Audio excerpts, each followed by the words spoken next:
Assalamualaikum warahmatullahi wabarakatuh.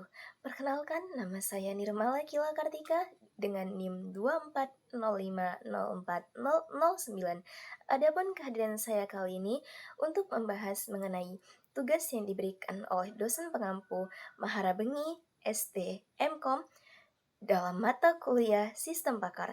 Dan jurnal yang saya gunakan kali ini adalah implementasi metode forward chaining pada sistem pakar untuk penyakit DBD. Di dalam sistem pakar pasti terdiri oleh human expert, knowledge engineer, knowledge base, inference engine, and user interface, and lastly, user. Di dalam jurnal ini, pakar adalah dokter spesialis yang sudah ahli perihal penyakit DBD.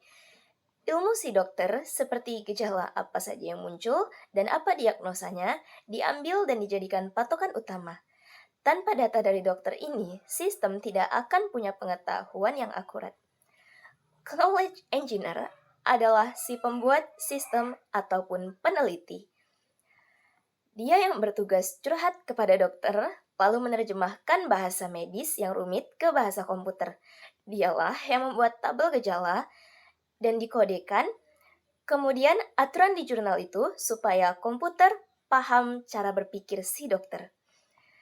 Knowledge base ini adalah buku catatan digital yang terletak pada sistem.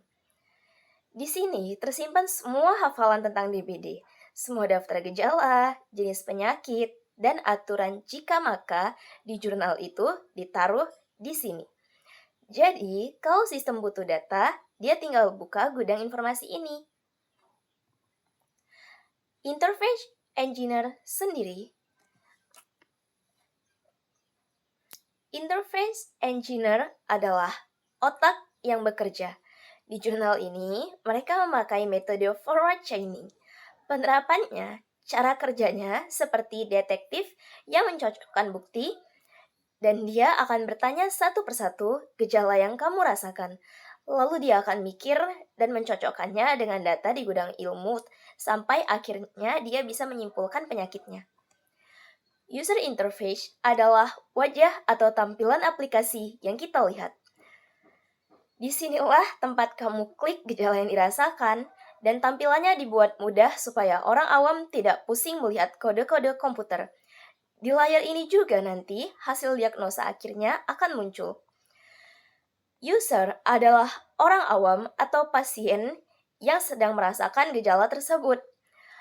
Tugasnya adalah menggunakan sistem ini, dan caranya pun cukup memasukkan atau centang gejala yang dirasakan ke aplikasi, lalu tinggal menunggu hasilnya keluar secara otomatis. Sekian yang dapat saya sampaikan, saya akhiri dengan Assalamualaikum warahmatullahi wabarakatuh.